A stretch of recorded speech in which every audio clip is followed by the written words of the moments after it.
Georgia Virtue presents the Let Me Tell You Why You're Wrong podcast.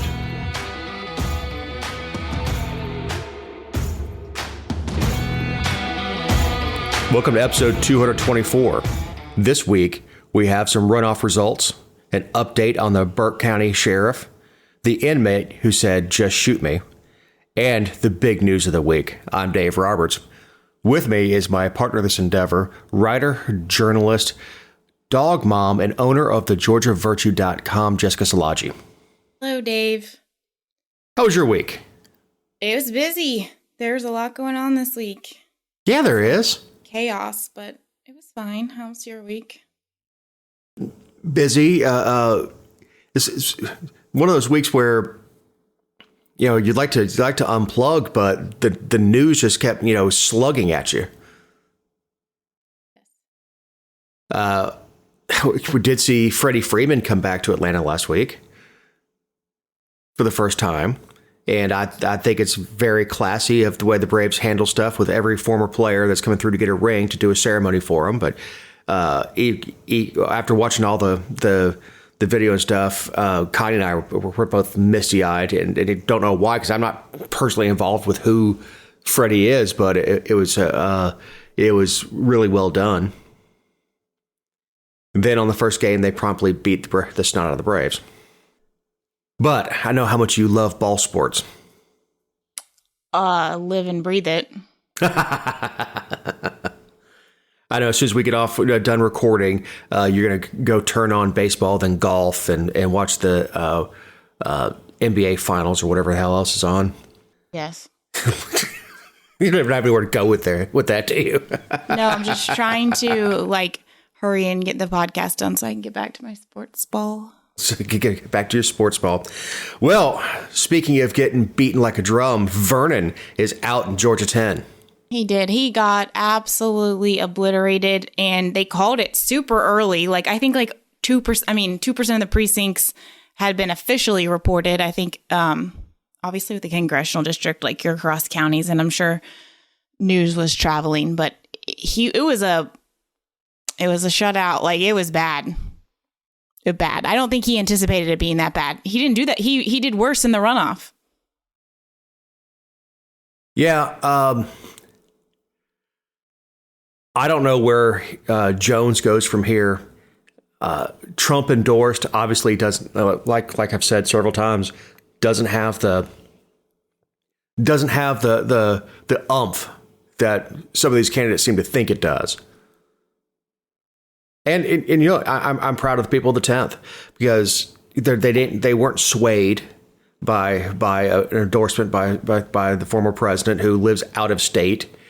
They made their own decisions, and Vernon spent a bunch of money. Yeah, he was on Fox News a bunch. He would take any engagement that and look, that's what candidates do, is you take every speaking engagement you can get. But the people of the 10th weren't fooled. They weren't fooled by. I mean, Mike Collins had a huge advantage, though. I mean, his dad was the congressman for part of the district, because they've gerrymandered it several times since he was in office. And he also ran in 2014, which is similar to Rick Allen in the 12th. He ran against John Barrow and lost in the primary, he ran in the primary to challenge John Barrow, lost, and then in the next cycle came back. So he ran for 4 years, essentially, which is, the Collins name is pretty prominent. He did have that advantage, but... Did he? I mean, do people really remember Mac? Well, yes, I think they did, because he was in Congress for, forever. Over a decade, but, a long time, but Mike Collins just ran. Well, there's something to having an organization, and not just knowing the district, but even when you lose, you keep your organization together, and you continue to work. I think that's a sad state of affairs that we don't get an off season. That we run from one election right into the next, and we're constantly just beaten over the head with what's going on politically. it just seems like we used to get a down year. If it was an election year, everything would kind of wind down for a little while. So much, but yeah, they're only talking about 2024. And like, can we finish up this one first? All right, so Jake Evans is out in Georgia 6. Another Trump endorsee. So that was good. Coattails get shorter and shorter, don't they? And then I was super disappointed to see Sherry Gilligan. She was a state rep she is a state rep until the end of the year in Forsyth County. I didn't always agree with her votes, but she did stand up against Ralston a good bit, which put a target on her back. And so she was canned. She lost to Carter Bennett or Barrett. I'm not sure. I'm sure he's going to suck. But I was disappointed about that because she'd been a voice for, one, just other discourse other than the machine. And two, I think she was a limited government conservative who at least tried to pick some battles. And even when she was like one of five. So, yeah, when you fall out of favor with Ralston, you also fall out of favor with the party, and that dries money up, and it's hard to win an election with no money. Sure. In any sort of political arena, dollars are bullets, and it's hard to overcome when the other guys got tons of ammo. So, what's going on with Burke County? So it's just a small update, and I kind of have to laugh and cringe at the same time. When we talked about it on the show last week, and I wrote about it the week prior, with Alfonso Williams and his $40,000 of absent expenses, or details of those expenses. And so, he had a press conference about the newspaper article, and I was kind of anticipating like a little bit of backlash, or because he's very public, like he doesn't shy away from his beliefs. And aside from the receipt keeping and everything, like my understanding is he genuinely believes that all of the reasons he spent the money is legitimate. And so I just expected him to defend that. Well, as it turns out, and I think we talked about on the show, I don't agree with it, but at a very minimum, I commend people when they say we could do better, because that is not something we hear often from politicians and elected officials and whatever you want to call them. They're politicians. But he put, he didn't send it to me, of course, because, I'm just a lowly blogger, but he put a statement in the newspaper in Burke County in which he offered a statement on spending issues. And he didn't address the missing receipts. He didn't explain anything about them, which I do think speaks volumes. But he did say that, we've done all this for crime. This is what our office has been focused on. However, this experience and basically the criticism is causing us to look at our record keeping practices and do it in a more robust fashion. We're going to keep original receipts and all related documentation in a stricter fashion. And he felt a credit card statement that shows the date, time, location, and amount spent was sufficient, but, and it was less cumbersome, but, giving an opportunity for greater accountability to the citizens to assure them that we are operating fiscally responsible and operating within the proper guidelines. We're going to do more. I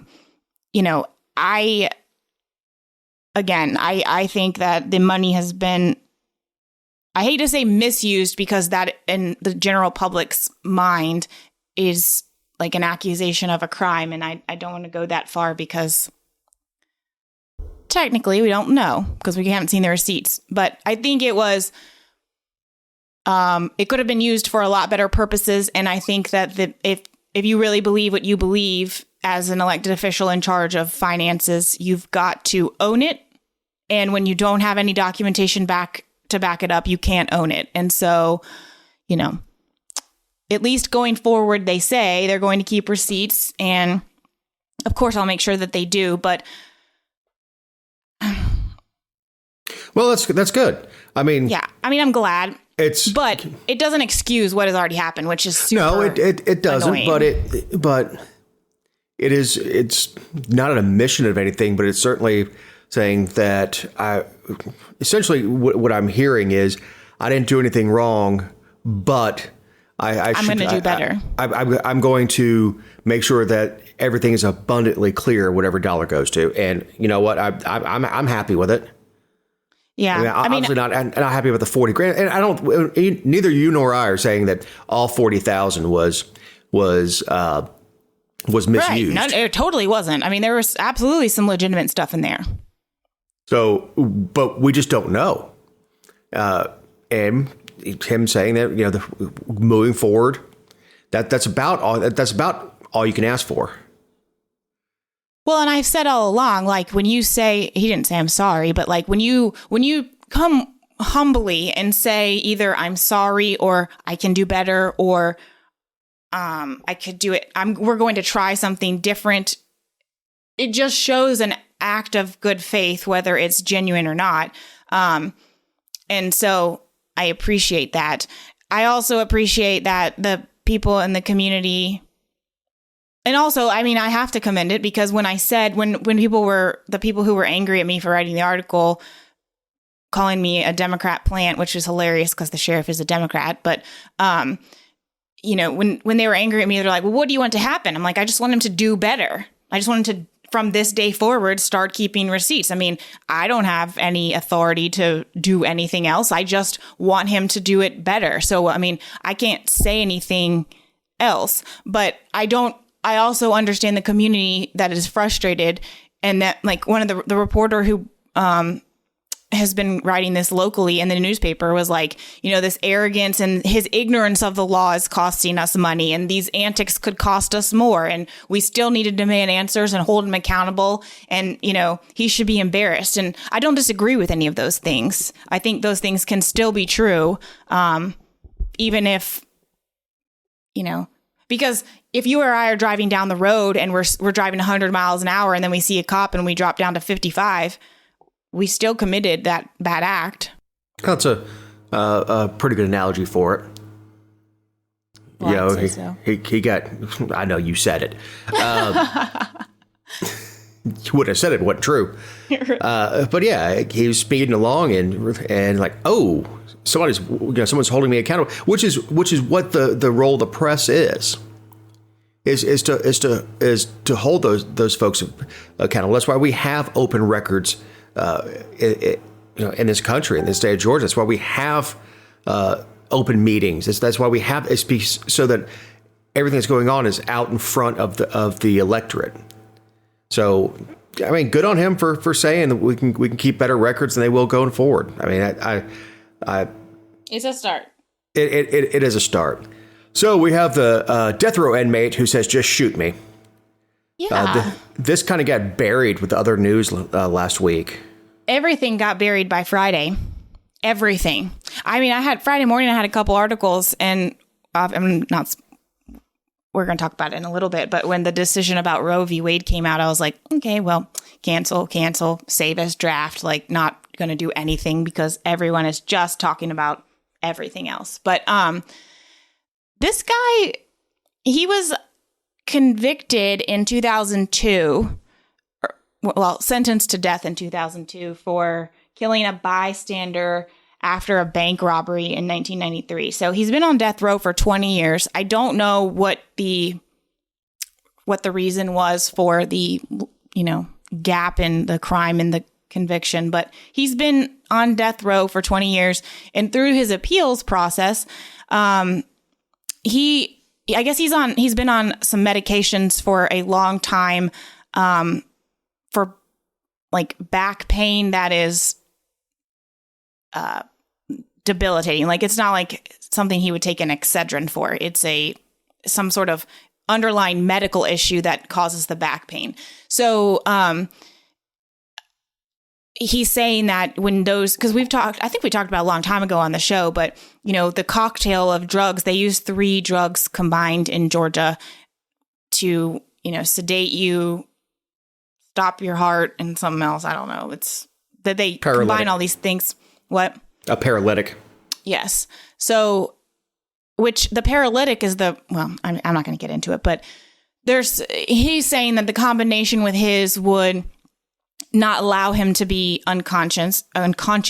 And then with the combination of the medicine he takes, and also that his veins are severely compromised because of so much stuff that he's had done over the years, and it would cause intense pain and burning, which without the medicine that he's taken, that is one of the things that has caused so much controversy, I think, in Oklahoma, Arkansas, and even Georgia, because, we give people the paralytic, and then they cannot express that they are not just suffering, but like basically being tortured alive, and the drugs aren't working. And so it's a real issue. Well, anyway, he was like, I just don't want to deal with any of that. Shoot me.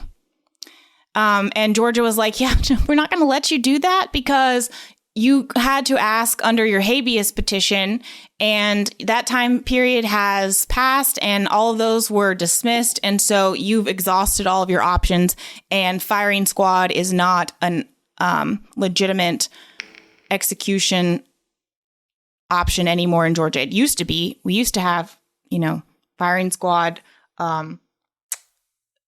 electric chair, lethal injection. Did we have hanging? Oh, I'm sure at some point. Yeah. I mean, but for a while there were multiple ones on. I don't know. I don't. There we used. I want to say there were 5 on the books at one point. And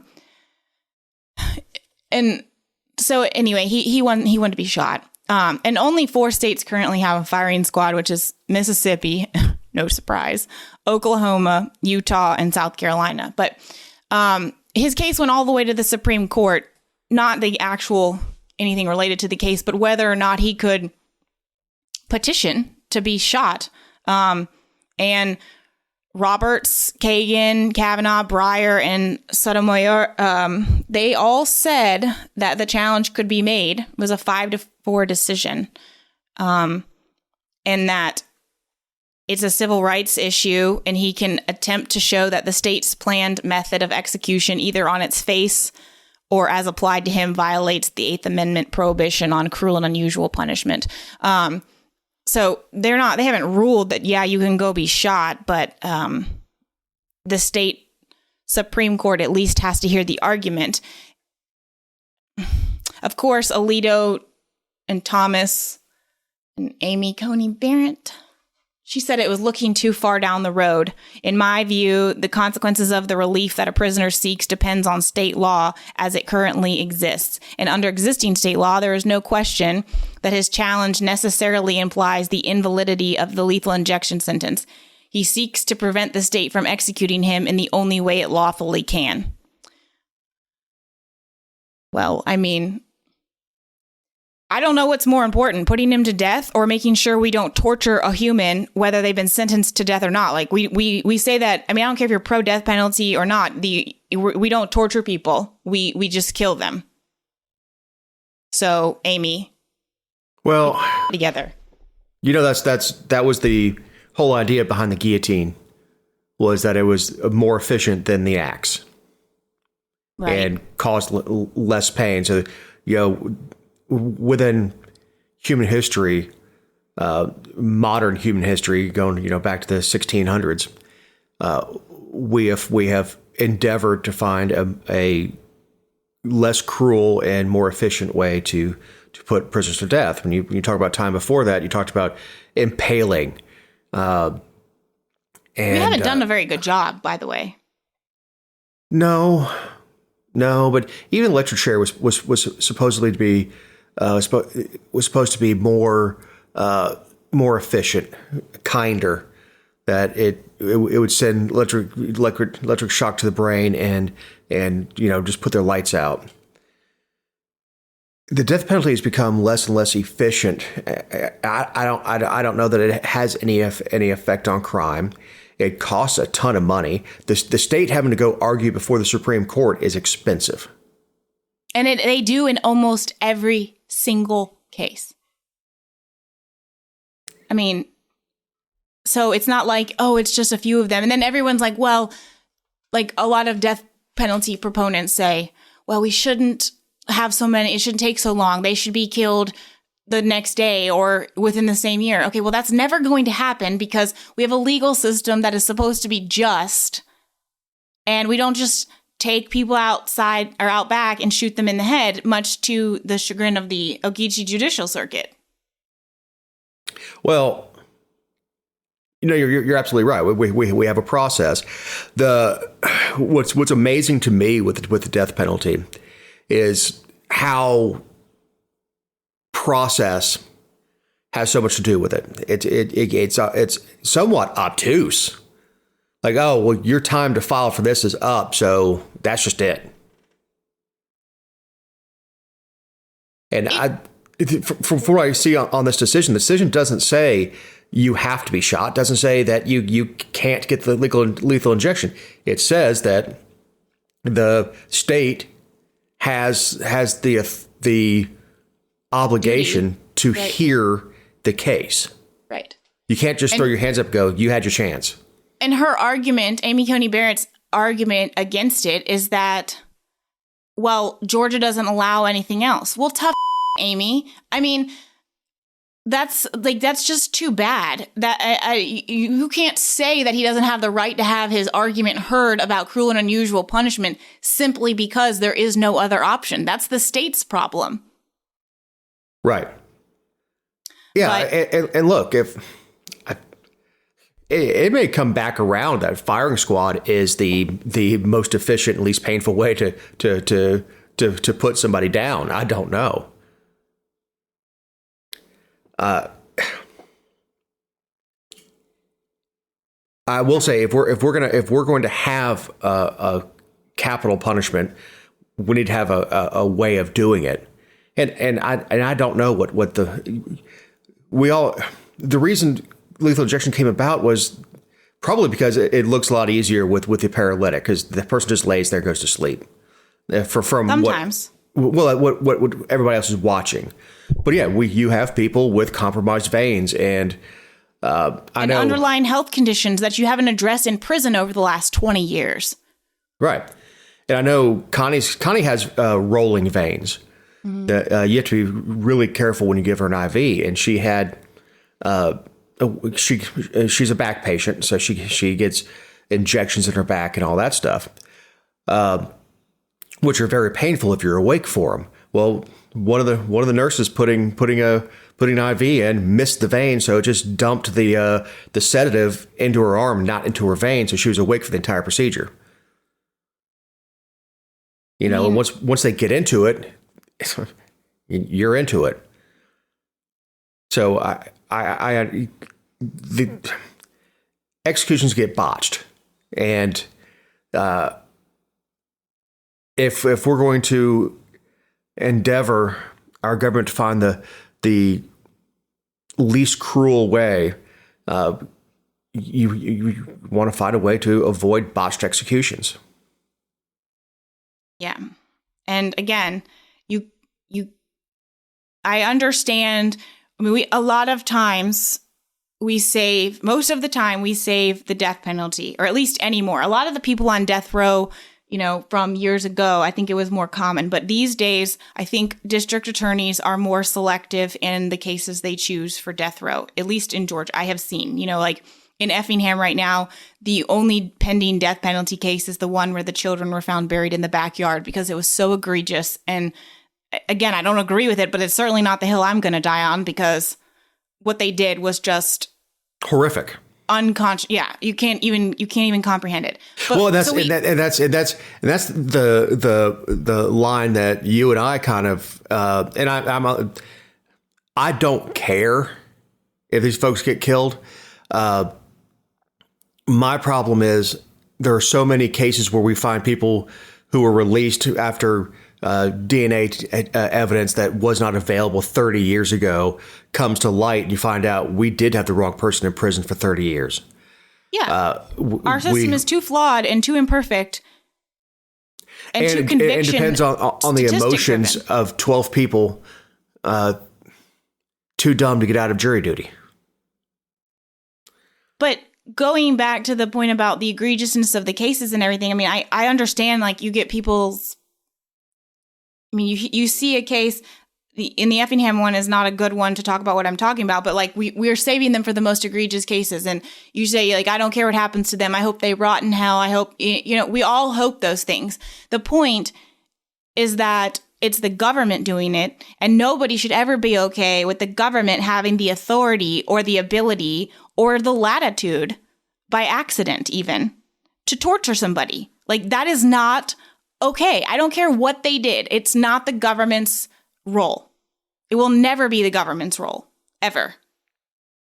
And I don't want to live in a country where it is. Well, that is the underlying issue is we don't know what happens with these drugs. And, even if 90% of the time everything goes perfectly, that 10%, that's especially for somebody who is going in that's already probably going to have problems. Exactly. It's preventable at this point. So, but this is a good time to remind you that these are our opinions and not those of anyone not on the show or any respective company for which we may work, own, or otherwise associate ourselves with on a regular or irregular basis. Also, you can find other episodes and relevant stories over at thegeorgiavirtue.com. I heard the Supreme Court did something last week. They did a lot of things, but the thing we're going to talk about is the overturning of Roe v. Wade. Yeah. How do we start this? We knew this was coming because of the leak. The Supreme Court has a tendency to dump rulings and release, a bulk of them at the same time. But this one has brought out the nuts on both sides. And a lot of hyperbole, and people who don't understand what the ruling was. Well, yeah, I think that's an important place to start, which is that the ruling overturns the decision in that Roe v. Wade was a federally instituted ruling, and this returns the decision back to the states. Like in Roe v. Wade and the privacy issues, they decided at what trimester the government had a duty to, I guess, intervene at different levels of government. Well, even Ginsburg, before she died, said that Roe v. Wade was on very shaky ground. Now, it's not just to the states. It is a win for the 10th Amendment, but it also it puts it back into the political arena and takes it out of this legislation from the bench. So if Congress wants to act on this, they have full authority to act on it. If the individual state legislatures want to act on it, they are within their full right to act on it. It doesn't make abortion illegal. Doesn't make it. It does nothing. All it says is that particular ruling was extra constitutional. Yeah, and the underlying case with Roe v. Wade was just that it was a privacy case, and it has been in the years misapplied. Now, if you want to guarantee abortions are legal, do it through your legislature. If you want to ban them, do it through your legislature. It's not up to the court to legislate. They acted completely out of their authority in 1973. Well, I mean, arguably the court acts outside their authority a lot more than just one time in 1973. But well, sure. But so I want to say first that there's been a couple times where I've put out in like stuff about especially when Georgia was going through the heartbeat bill process. I was against the bill because I don't believe in preemptive legislation ever on any topic. I don't believe you should do if this, then that. Like you are charged with the budget and issues that are before you. And I understand that it was so that, in the event that Roe v. Wade was overturned, it would immediately become effective, which is not even the case now, and we'll talk about that in a minute. But, I understand the premise behind it. I just don't agree with that kind of legislating, because in 2019, we had issues that were before our state at that time that were not addressed because we were addressing this. The other thing I will say is that abortion used to be a topic that people didn't talk about at all, because on both sides of the issue, and even to the people in the middle of the issue, it's rooted in deeply held beliefs that are based on circumstances and experiences, whether on a personal level or because you watch someone else go through something in either direction on either side. And it is very difficult to talk about because the simplest way I can say it is that it's difficult to talk about because it is one of the issues where we should listen the most, but we listen the least because both sides are so hell-bent on winning and spiking the ball in the other side's face that we don't care why someone believes something. I mean, that is a problem across a lot of issues, but on something like this, we should listen more than we speak. And we only hear from the absolute extremes of like late-term abortions and people who have no understanding of, someone being a victim of a crime. Like we have zero, or the mother's health, or whatever. We're so polar opposite in the spectrum of conversation that there's no room to listen because it's so abhorrent.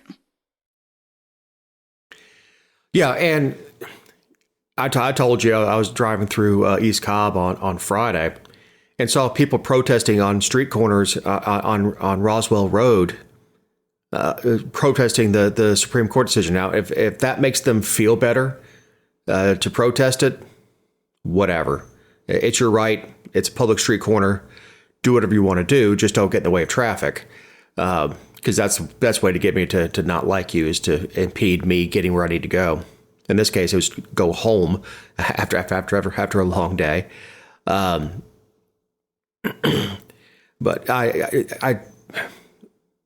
there's been so much with this ruling. There's been so many opinions with very few people actually reading the opinion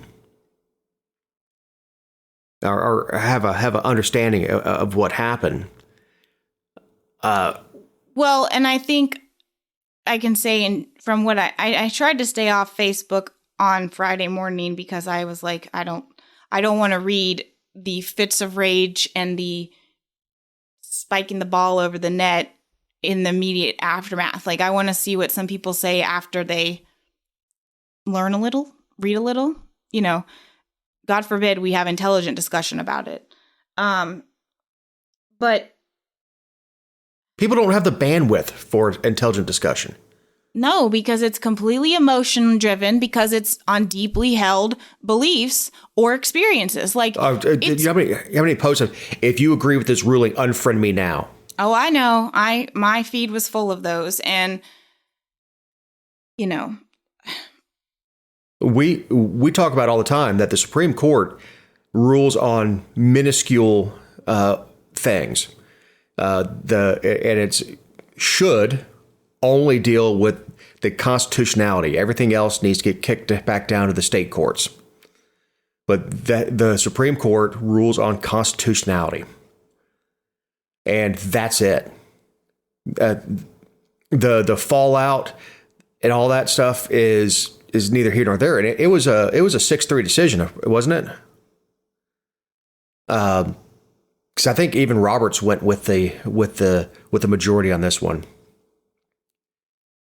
Well, and what I was saying about the people in the comments in the wake, a lot of, I think in Georgia, because of the heartbeat bill, it's technically not in effect yet because it was ruled unconstitutional because of Roe v. Wade, which I think we all anticipated.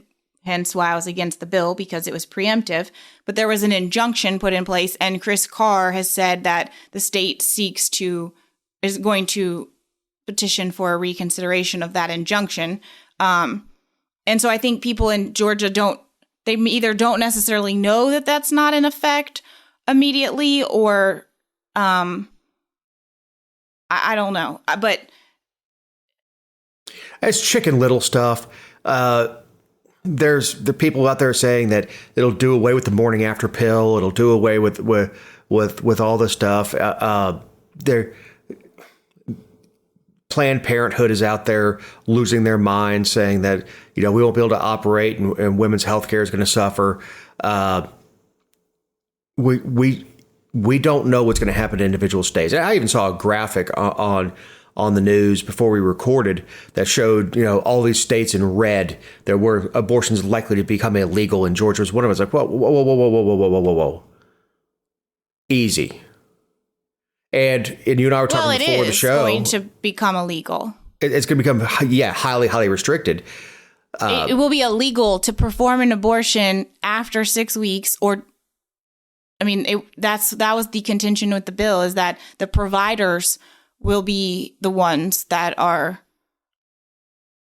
Yeah, and we're talking before the show that this does nothing but help Stacey Abrams. This ruling will allow her to energize her base more and say, I'm the only one. She can't turn back the clock, but she can say, I'm the only one in the race that will stop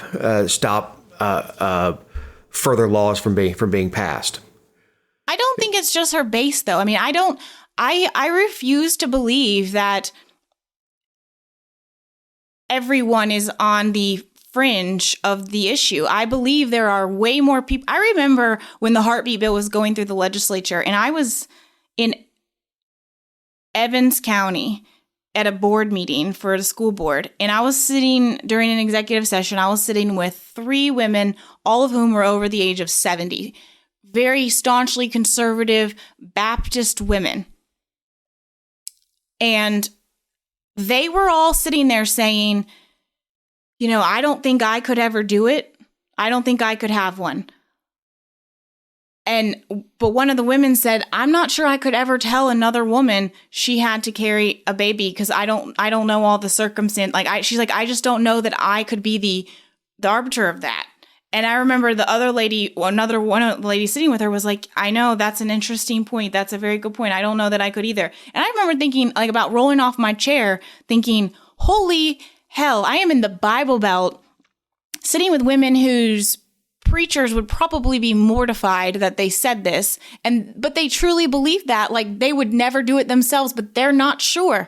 And I just, and they weren't advocating for it by any means. They were adamant that they liked the concept of the bill because they would not do it. But I refuse to believe that people are just on these yelling, I'm so proud of my abortion or my multiple abortions, or I want to tell everybody about it. And this extreme of, I hope you burn in hell if you have one. I refuse to accept that is where the majority of people are. And so I just don't think it's only Stacey Abrams' base. I don't think it's a I'm not saying it's only the base. I'm saying this will energize her base in a cycle that I think was already heading heavily red. And you may have seen a lot of the Democrats stay home, but this gives her ammunition that she wouldn't have had without the ruling. And I'm not saying that should be a consideration for the justices. Absolutely not. It's just for all the conservatives and Republicans out there is understand this does put arrows in her quiver. And I'm not saying it's going to be a decision maker one way or the other, because most people aren't single issue voters. They aren't, but we will see more of the stuff we saw it in 2018. I'm sure you remember when we had Secretary of States and labor commissioners who were endorsed by pro-life and pro-choice organizations as if I give a flying, what my Secretary of State, I want to know if you can enforce the laws and limit regulations on businesses that you have the authority to do. That's really all I care about. Because that is your job. But I think we're going to see a lot more people proclaiming a position on it for the sole purpose of gaining votes, low-hanging fruit.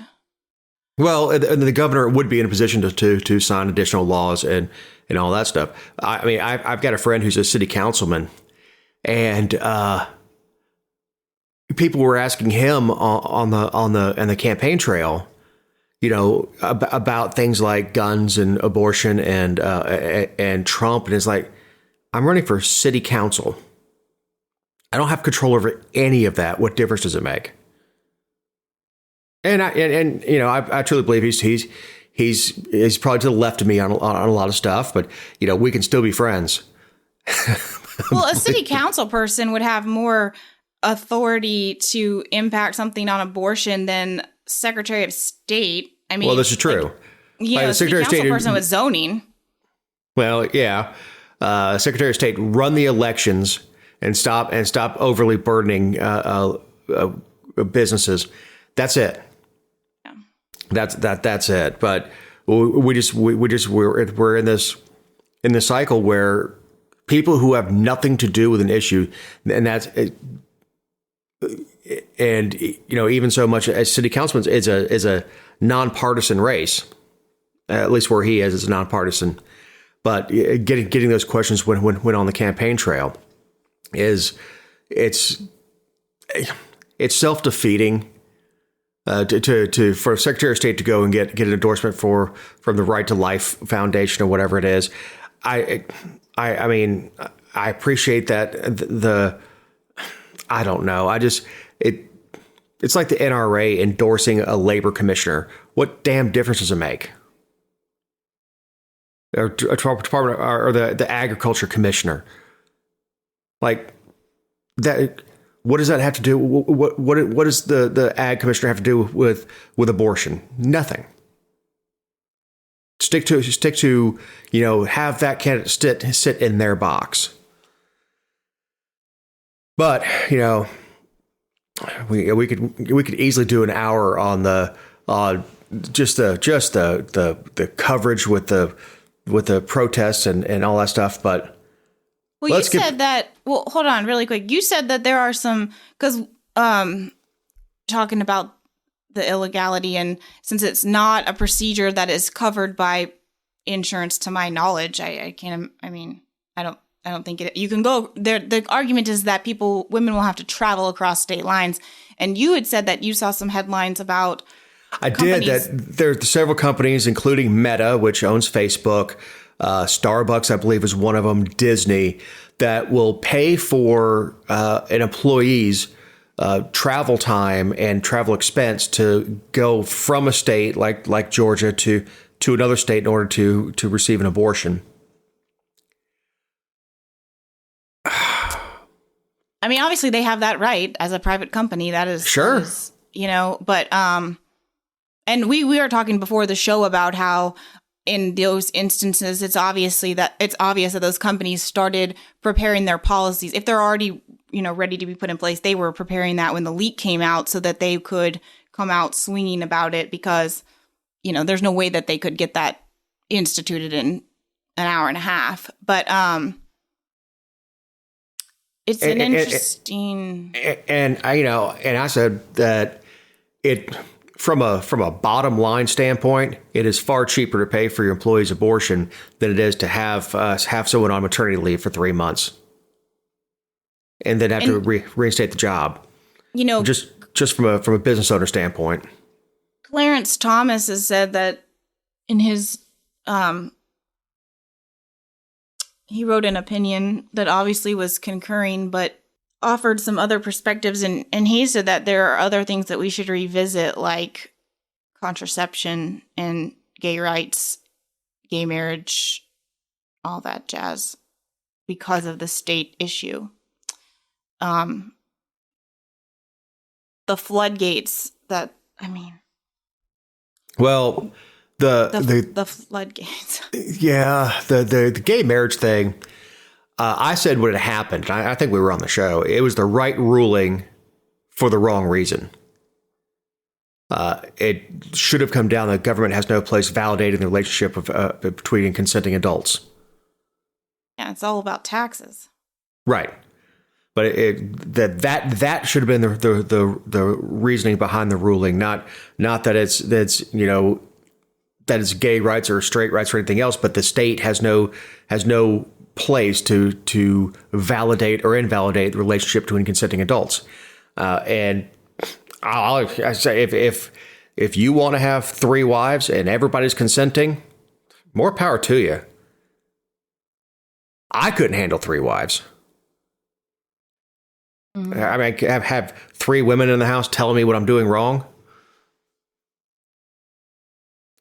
But as far as government has no role in regulating bigamy or gay marriage or anything else. It's an agreement between private parties. And as long as everybody's of age and everybody's consenting, I just don't care. I don't care what you do. Right. So Thomas probably should have just kept quiet on that. But I don't know who would bring a case before the Supreme Court to try to outlaw gay marriage again. I just don't see it. Personally, I don't see that happening. But I've been wrong before. So Ross Harris conviction overturned. This is another thing that got buried once the bomb got dropped on Friday. Ross Harris, if anybody recall, is the guy who left his son in Cooper in his car when he went to work, and left him in a hot car and in the Home Depot parking lot, the Home Depot corporate headquarters, and Cooper died. This was in 2014 summer, obviously. Yeah. He says he forgot his son was in the car. He was not the one who normally took him to school, or to daycare, And the case was awful. I think it was one of the I think it still is the most high-profile hot car death we've ever seen. I mean, they live streamed the trial, which there are hot car deaths every year. Sometimes there are charges, sometimes there are not. They charged him with malice murder in addition to the other things. I never understood that. I shouldn't say I never understood that. I never agreed with that. I think you hold a different opinion, because the argument was that he was having some affairs outside of his marriage, and they really focused on the infidelity aspect, and that he wanted to free himself of his life with his then wife and his son. However, his now ex-wife stood by him and testified on his behalf at trial. She has never departed from saying that, despite his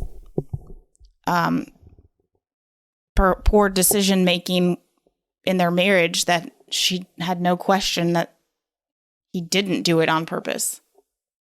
Well, I listened to the trial. Obviously, I had it on the radio. I mean, that's how big this trial was. That it was not only being live streamed, but it was locally in Atlanta. It was on the radio, and it was one of the more painful things that I've listened to. It's tragic. It was absolutely heartbreaking. Look, this guy is weird. Like, he's not talking about his infidelity. Is that a crime? No, but he and his wife had the way they talked, it was just odd to me. And I'm going off of memory, but I said, I always told him I love you, Cooper, just in case he died or something like that. It was like stuff that you don't hear people say. the overturning doesn't mean he can't be recharged. Correct. And it was only they overturned malice murder and first degree child cruelty. He had other charges that he will still serve time for those. But here's my question as somebody because he got a life sentence without parole plus 32 years in 2016. Do you think that he got a fair trial? I don't know. I don't. I mean, the publicity was so, I mean, it was out of this world. There was nobody in that jury pool that didn't know about it. I mean, they even did a change of venue because the crime happened in Cobb County and they moved it. I can't remember where they moved it. Moved it off to South Georgia somewhere, didn't they? I knew before you said that, but I can't remember. But yes, they did. But the opinion of the Supreme Court of Georgia was that the extensive evidence about the appellant's extramarital sexual relationships in court was, quote, needlessly cumulative and prejudicial. And then here's the part that I thought was like, holy heck. They said a lot by saying this. Because the properly admitted evidence that appellant maliciously and intentionally left Cooper to die was far from overwhelming, we cannot say that it is highly probable that the erroneously admitted sexual evidence did not contribute to the jury's guilty verdicts. Basically saying, like, they presented so much evidence that he was a piece of crap and a horrible husband. And, you know, some of the evidence was that he was interested in underage girls. If they had not admitted all of that and used all of that, they're not sure if there was enough evidence to prove beyond a reasonable doubt that he maliciously and intentionally left his child to die. And I think that statement to me is freaking profound. That's a big deal. Yeah. That's one of the things that made it hard to listen to was because the guy is a piece of crap. I mean, he's just a garbage human being, and I'm sure that did make its way into the jury's deliberation room. And I guess the prosecutors knew what they were doing. They all studied trial science.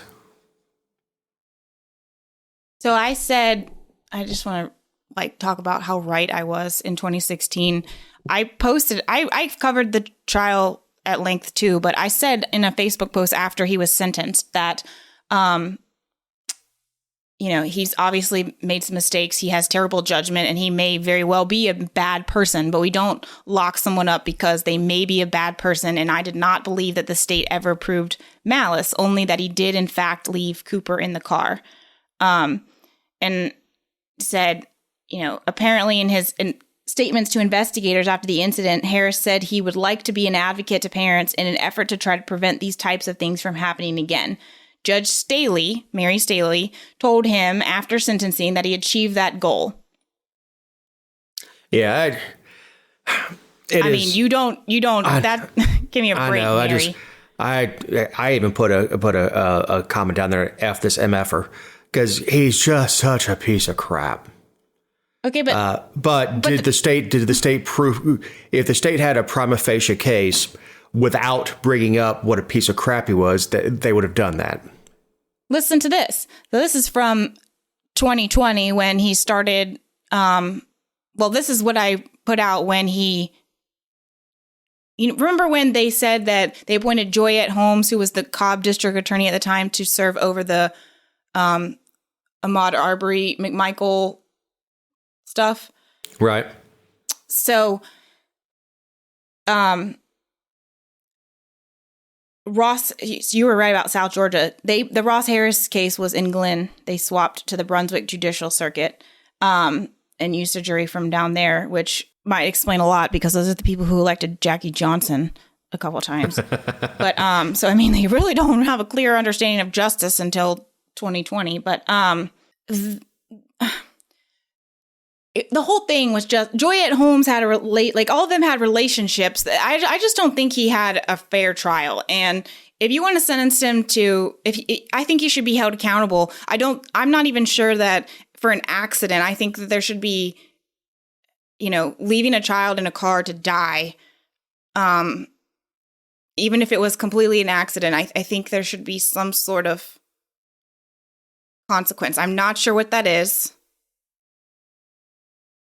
But yeah, and if look, you're going to sentence someone to life plus 32 years, you damn well better prove it. Yeah, and this is one of those things where I understand how it could happen.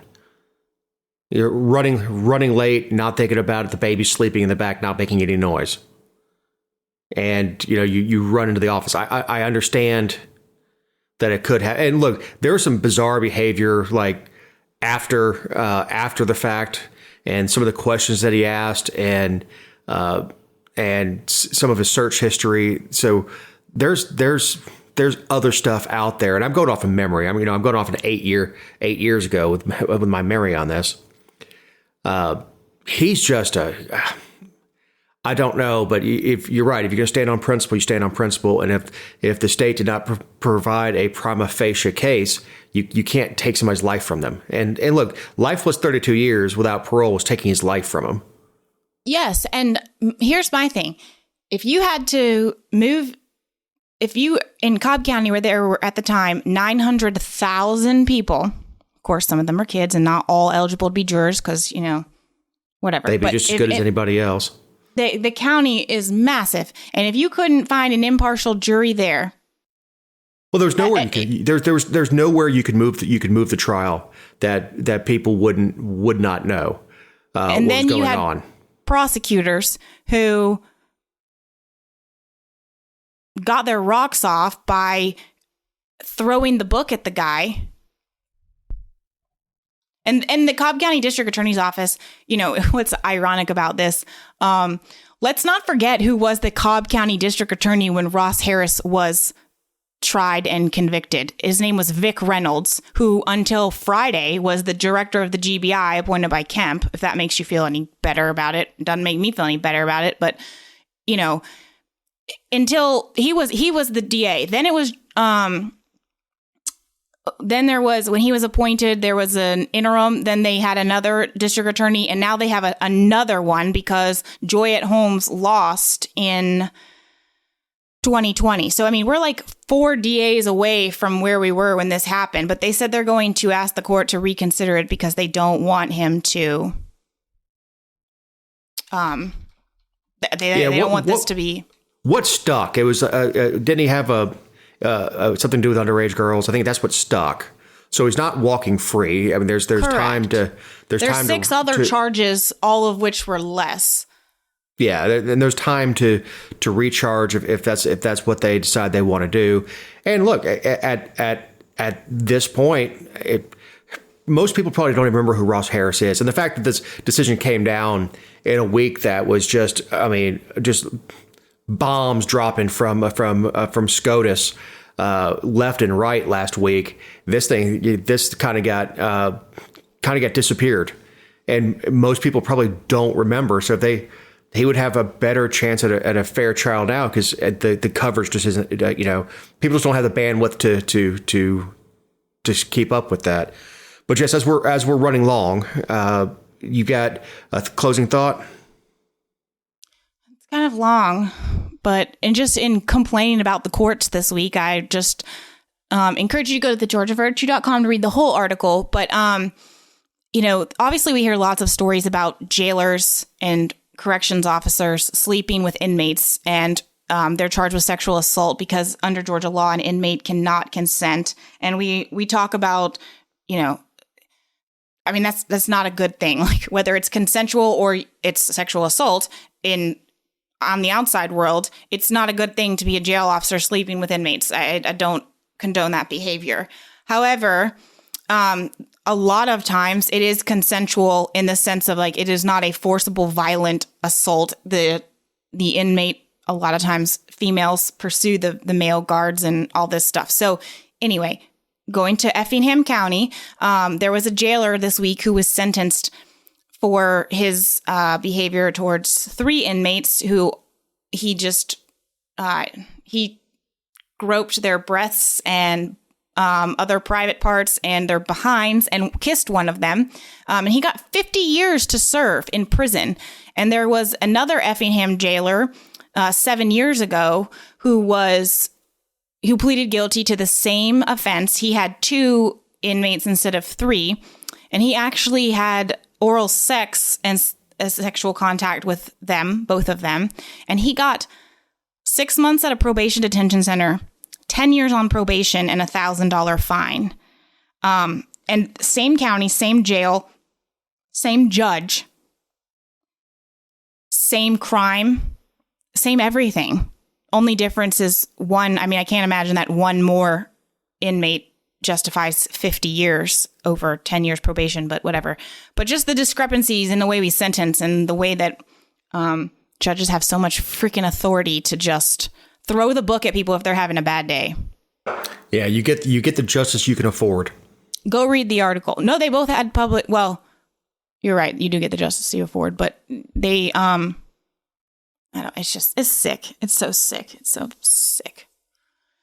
Well, I actually have a real quick, and this is not a long one, a happy one. Former guest and friend of the show, Ken Poland, has got his family in Italy right now. And what makes me happy about it is I grew up in a Delta family, so grew up traveling. But I think what he's doing for those kids by expanding the horizons and taking traveling, I'm just so happy that we can do stuff like that again. That that you're able to, and I truly believe that travel expands the mind, despite how small mine is. But be able to get, I think his kids are teenagers, but be able to do that, and after the last couple years of travel restrictions and shutdowns and everything else, I'm very envious of when I see the pictures of him and his kids in Rome. Very envious. So I'm so glad that the world is open again. I mean, I wish he would have taken us. Yeah, I know. His son listens, and he listens. That's 50% of the family, which I know by math standards makes us part of the family, but whatever. And look, we would have been happy to broadcast and record the show from Rome. It'd been great. Yeah, I would have taken pictures too. Just be the designated travel companion with the camera. Absolutely. So. Ken. So for Jessica Slodge, we have partners in this endeavor. For Eric Cumby, our awesome editor, I'm Dave Roberts. Have a great week. Oh, I've been running from the law. Hope they won't shoot me down soon.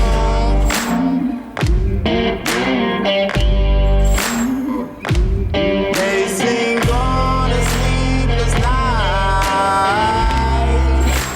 Try to catch me howling at the moon.